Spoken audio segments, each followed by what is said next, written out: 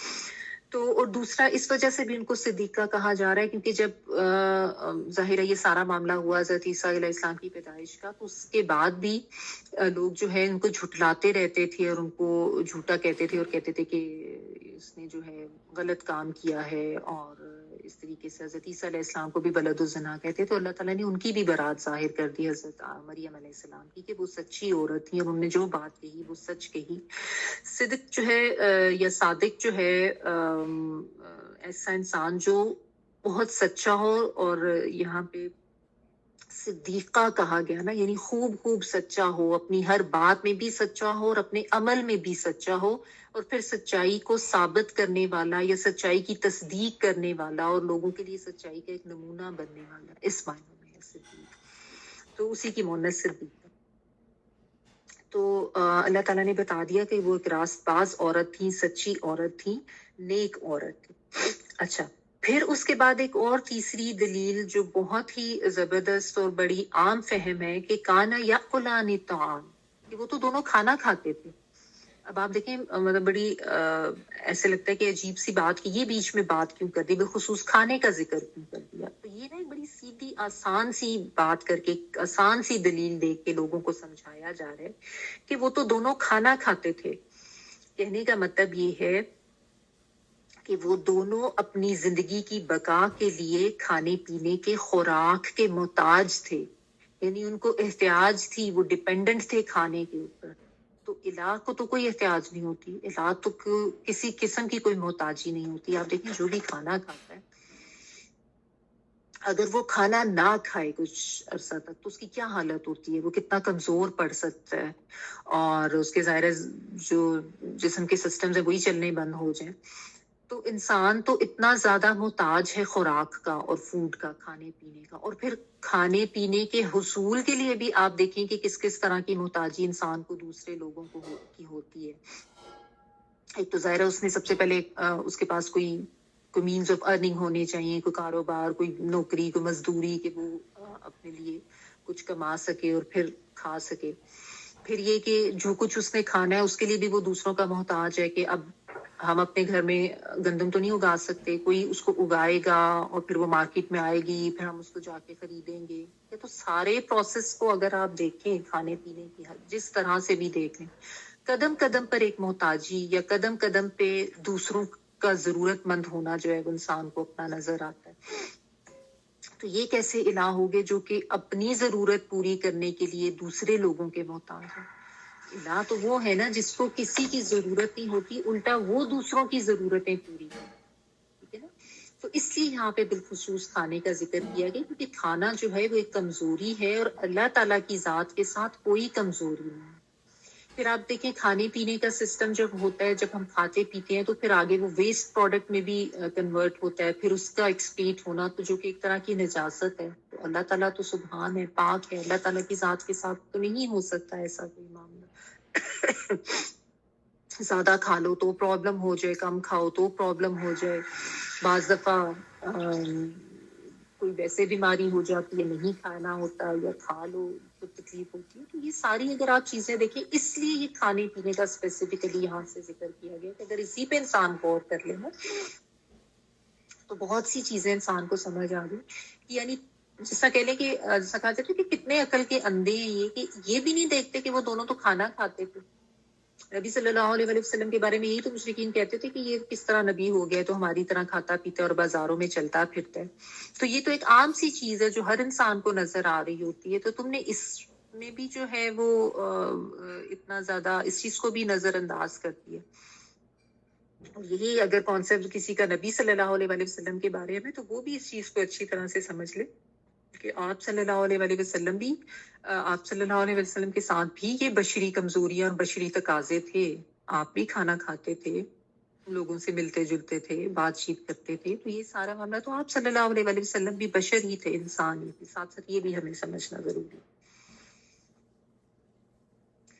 اچھا تو یہ یہاں پہ اللہ تعالیٰ نے جو ہے اس طریقے کے دلائل دے کے اور ان کا جو عقیدہ تھا الوہیت کا اس کو رد کیا, اور یہی ان کو سمجھایا جا رہا ہے کہ اتنا کھول کر بیان کر دینے کے باوجود بھی تمہیں نہیں سمجھ آتی, کیسے عقل کے اندھے ہو. یعنی انظر کیف نبین لہم الآیات ثم انظر انا یؤفکون, کہ دیکھو ہم تو کیسے بیان کر رہے ہیں ان کے لیے, ہر طرح کے دلائل دیے جا رہے ہیں, ہر طرح کی ان کو ریزن دے کے اور ہر طرف ان کی نظر ڈلا کے ان کو یہ چیز ثابت کی جا رہی ہے.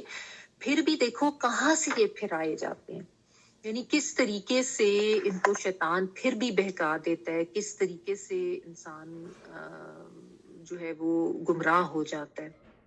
آیات جو ہے میں نے آپ کو بتایا آیات شرعی بھی ہوتی ہیں اور آیات کونیہ بھی ہوتی ہیں. شرعی آیات جو ہم یہ کتاب میں پڑھتے ہیں ساری اللہ تعالیٰ کی آیات, اور آیات کونیہ ہوتی ہیں کائنات میں بکھری ہوئی نشانی. آیت جو ہے وہ بیسیکلی اس کا لفظی مطلب ہوتا ہے نشانی. تو اللہ تعالیٰ کی نشانیاں جو ہیں وہ تو اس کائنات میں بھی ہیں, اس کتاب میں تو ہے ہی ہیں جو بتائی گئی ہیں, لیکن کائنات میں بھی ہیں. اگر کوئی کائنات پہ غور و فکر کر لے نا اچھی طرح سے تو اس کو سمجھ آ جائے کہ سارے نظام کو بنانے والا چلانے والا کوئی ایک الہ ہے, کوئی ایسی ہستی, کوئی ایسی طاقت ہے. تو اگر کوئی سمجھنا چاہے تو وہ تو ویسے بھی سمجھ سکتا ہے. ٹھیک ہے, تو یہاں پہ اللہ تعالیٰ نے بس ان کو یہی بتا دیا کہ یہ اتنا کچھ واضح ان کے سامنے کر دیا گیا, اس کے بعد بھی یہ الٹے پھرائے جا رہے ہیں. اتنے حقائق اتنے دلائل ان کو دے دی گئے ہیں, اس کے باوجود بھی یہ نہیں مانتے ہیں. تو کیسے بے وقوف ہیں, کیسے گمراہ ہوئے چلے جا رہے ہیں. ایسا ہے نا, فَلَا يَتَدَبَّرُونَ الْقُرْآنَ أَمْ عَلَىٰ قُلُوبِهِمْ أَقْفَالُهَا. تو اس طرح کوسچننگ وے میں جو ہے نا ان کو جھنجھوڑا جاتا ہے ایک طرح سے کہ کیا یہ قرآن پہ غور و فکر تدبر نہیں کرتے, کیا ان کے دلوں پر تالے ہیں. یعنی قرآن میں تو اللہ تعالیٰ نے آیات میں سب چیزیں بیان کر دی ہیں, پیچھے اور کیا رہ جاتا ہے. ایک ایک چیز. اب آپ یہ دیکھیں نا کتنی ایک عام فہم سی بات کہ ان کو جگانے کے لیے کہ دیکھو وہ تو کھانا کھاتے تھے, تو وہ الہ کیسے ہو سکتے ہیں. انہوں نے تو خود یہ ٹیچنگز دی تھی. تو اس طرح مختلف ذرائع دے دے کہ ان کو جو ہے وہ سمجھایا جا رہا ہے, ان کو سیدھے راستے کی طرف لایا جا رہا ہے. قل اتعبدون من دون الله ما لا يملك لكم ضرا ولا نفعا والله هو السميع العليم. آپ کہہ دیجئے کہ کیا تم اللہ کے سوا ان کی عبادت کرتے ہو جو نہ تمہارے کسی نقصان کے مالک ہے نہ کسی نفع کے. اللہ ہی خوب سننے اور پوری طرح سے جاننے والا ہے. کل نبی صلی اللہ علیہ وسلم کو خطاب کہہ کے بات کی جا رہی ہے. قل یعنی کہہ دیجئے, یعنی آپ صلی اللہ علیہ وسلم کہہ دیں, اتعبدون کیا تم عبادت کرتے ہو. اس میں حمزہ جو ہے نا شروع میں یہ بھی حرف استفہام ہے کیا کے معنوں میں. ٹھیک ہے, اور تعبدون میں تا جو ہے تم کے معنوں میں آتا ہے ان والا, عین با دال جو ہے عبد عبادت کے لیے, واو نون پلورل کے لیے. تو تعبدون کیا تم عبادت کرتے ہو یا تم سب عبادت کرتے ہو, من دون اللہ اللہ کے سوا, ما جو لا نہیں, یملکو وہ مالک ہوتے یا وہ مالک ہوئے, یا وہ کے معنوں میں میم لام کاف ملکیت والا, جو نہیں مالک ہوئے, لکم لیے تمہارے, لام زبر لیے کے لیے, کم تم سب کے لیے, درن کسی نقصان کے. اردو میں ہم ضرر کہتے ہیں نا, اسی طرح سے لکھا جاتا ہے, یہ وہی ورڈ ہے ضرر یعنی نقصان, کسی نقصان کے, و اور لا نہیں, نفعن کسی نفع کے یعنی کسی فائدے. واللہ اور اللہ تعالیٰ ہوا وہ السمیع سننے والا ہے, خوب خوب سننے والا ہے, اور العلیم خوب خوب جاننے والا. یہ فعیلن کے وزن پہ دونوں مبالغے کے سیگے. اچھا پھر ایک اور دلیل چوتھی دی جا رہی ہے یہاں پہ کہ حضرت عیسیٰ علیہ السلام اور حضرت مریم علیہ السلام جو ہیں ان میں وہ الہ نہیں تھے، اور کہا یہ جا رہا ہے کہ نبی صلی اللہ علیہ وآلہ وسلم کو مخاطب کر کے یہ کہا جا رہا ہے کہ آپ ان کو یہ کہیں، ٹھیک ہے، کیونکہ ظاہر ہے نبی صلی اللہ علیہ وآلہ وسلم پر ہی آیات آ رہی تھی اور آپ ہی پڑھ کے آگے سناتے تھے، جو ہم تک یہ سب پہنچا آپ صلی اللہ علیہ وآلہ وسلم کی زبانی ہی پہنچا ہے۔ تو آپ صلی اللہ علیہ وآلہ وسلم کو کئی جگہوں پہ ایسے اللہ تعالیٰ مخاطب کر کے نا ان کو یہ کہتے ہیں آپ ان کو یہ کہیں، یعنی آپ یہ میرا پیغام آگے تک پہنچا دیں، تو یہ میری بات ان تک پہنچائیں، ان کو سمجھائیں۔ تو یہاں بھی کہا جا رہا ہے کہ آپ ان کو یہ کہیں کہ کیا تم اللہ کے سوا ان کو پکارتے ہو یا ان کو الہ سمجھتے ہو جو تمہارے لیے کسی نقصان کے بھی مالک نہیں ہے اور تمہارے کسی نفع کے بھی مالک نہیں ہے، بلکہ وہ تو اپنے نفع نقصان کا بھی خیال نہیں کر سکتے، تمہارے کسی نفع نقصان کے کیسے مالک ہو سکتے ہیں؟ ٹھیک ہے نا، انسان تو جو بھی ہے نہ اپنی پیدائش پہ کوئی اختیار رکھتے ہیں، نہ اپنی موت پہ کوئی اختیار رکھتے ہیں، نہ اپنی کسی بیماری کو روک سکتے ہیں آنے سے، نہ اپنی زندگی میں کچھ نقصان ہونے کو روک سکتے ہیں اگر اللہ کی طرف سے ہو جائے تو انسان تو اپنے نفع نقصان کا مالک نہیں ہے، تو انسان کیسے الہ ہو سکتا ہے؟ کیونکہ الہ تو وہ ہوتا ہے جو دوسروں کے لیے نفع نقصان کا مالک ہوتا ہے، جو مالک کل ہوتا ہے، جو مختار ہوتا ہے، جو خالق ہوتا ہے۔ تو انسان کے لیے ایسا کوئی عقیدہ کیسے رکھا جا سکتا ہے؟ دیکھیں نا، وہ تو اپنی جو معجزانہ پیدائش تھی حضرت مریم علیہ السلام، وہ تو اس کے بارے میں بھی ان کو نہیں سمجھ آ رہی تھی اور وہ بہت پریشان تھی کہ میں کیسے لوگوں کو جو ہے وہ سمجھاؤں گی یا ان کو فیس کروں گی، ان کو کیا بتاؤں گی۔ اس لیے ان کو تو اللہ تعالیٰ نے کہا تھا کہ تم چپ ہی رہنا، تم خاموش رہنا، اور یہ بچہ خود گواہی دے گا۔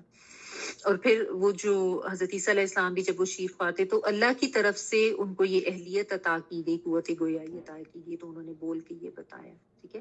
پھر آپ دیکھیں حضرت عیسیٰ علیہ السلام کی ساری زندگی کس طریقے سے یہود جو ہے ان کے جانی دشمن ہوئے ہوئے تھے، اور ارد گرد کی طاقتیں بھی، اور تو وہ سب ان کی جان کے در پہ تھے، مارنا چاہتے تھے، تو وہ تو ان کا بھی کچھ نہیں بگاڑ سکے تھے، بلکہ کئی دفعہ ایسا ہوتا تھا کہ چھپتے پھرتے تھے، یعنی ان کی زندگی کو خطرہ ہوتا تھا، ٹھیک ہے۔ تو ایسے اگر تو الہ کا تو یہ تو خصوصیت ہو ہی نہیں سکتی کہ لوگ اس کی جان کے در پہ ہو جائیں یا اس کو نقصان دینے کی کوشش کریں، تو وہ تو اپنے نفع نقصان کے بھی مالک نہیں تھے، خود کو بھی ان کو بچانا پڑتا تھا، ٹھیک ہے۔ تو یہ چیز سمجھنے کی ہے کہ اور آج بھی جو بھی شرک کرتا ہے اللہ تعالیٰ کی ذات کے ساتھ یا کسی انسان میں وہ اس طرح کا الوہیت کا کانسیپٹ رکھتا ہے، جس طرح کہ میں آپ کو کہا کہ آج مسلمانوں میں بھی یہ چیزیں ہیں، ہر ایک کے لیے یہی دلیل ہے، ٹھیک ہے، کہ کوئی بھی بشر جو ہے اس کے ساتھ تمام بشری تقاضے بھی ہوتے ہیں، تمام بشری کمزوریاں بھی ہوتی ہیں، اور ہر بشر خود بھی ڈیپینڈنٹ ہوتا ہے اللہ تعالیٰ کی ذات کے اوپر، نہ تو اپنا نفع کر سکتا ہے، نہ اپنے نقصان کو روک سکتا ہے، ٹھیک ہے نا۔ ابھی نبی صلی اللہ علیہ وآلہ وسلم کی بھی اگر آپ سیرہ پڑھیں، کئی جگہوں پہ کیسا کیسا ظلم لوگوں کی طرف سے ان کے اوپر کیا گیا۔ طائف کا ہی ایک آپ واقعہ دیکھ لیں کہ کس طرح پتھر مار مار کے لہو لہان کر دیا تھا، تو وہ تو اس پہ بھی خود کو نہیں بچا سکے تھے، ہے نا۔ تو ایسا کوئی بھی کانسیپٹ نبی صلی اللہ علیہ وآلہ وسلم کے بارے میں بھی اگر رکھتا ہے تو اس کو بھی اپنی کانسیپٹ جو ہے نا وہ ٹھیک کرنے کی ضرورت ہے۔ اصل میں ہوتا یہ نا کہ انسان یا تو کسی خوف کی بنا پر یا کسی امید کی بنا پر، جو کہ اس کو ہوتا ہے کہ فلاں جو ایسا کرتا ہے، اس کو اتنا سپر پاور بنا لیتا ہے نا کہ اسی کو وہ سب سے بڑی طاقت اور معبود اور الہ سمجھنے لگ بیٹھتا ہے۔ حالانکہ یہ جو بار بار دلائل دیے جا رہے ہیں، ان کا مقصد یہ ہے کہ انسان کو یہ اس طرح سوچنے پہ مجبور کیا جائے کہ آخر کوئی دلیل تو ہو، کوئی ثبوت تو ہو اس کے با اختیار ہونے کی یا اس کے مالک ہونے کی یا اس کے خالق ہونے کی، جس کو تم الہ کہہ رہے ہو۔ تو یعنی یہ جو توحید کا کانسیپٹ ہے نا، یہ تو بیسک سا کانسیپٹ ہے، اور اگر کسی کو یہ نہیں سمجھ آئی تو وہ تو بالکل ہی بے عقل ہے، ٹھیک ہے نا۔ کہ الہ وہ جو نہ سنتے ہیں نہ جواب دیتے ہیں، یہ جو اس میں نا واللہ هو السمیع العلیم، کہ اللہ تعالیٰ خوب سننے والا اور خوب جاننے والا، جو سنتا ہے وہ جواب بھی دیتا ہے۔ تو اللہ تعالیٰ سنتے بھی ہیں ہماری حاجات کو، اور جانتے بھی ہیں کہ ہمارے دل میں کیا ہے یا ہماری کیا ریکوائرمنٹ ہے، اور پھر اللہ تعالیٰ جو ہے وہ ہماری دعائیں بھی سنتے ہیں اور جواب بھی دیتے ہیں، یعنی قبول بھی کرتے ہیں۔ تو جو الہ نہ سن سکتے ہیں نہ جواب دے سکتے ہیں، ان سے تم کیا حاجت روائی کرتے ہو یا ان کے پاس کیا جاتے ہو؟ اور آج مسلمان دیکھیں کہ وہ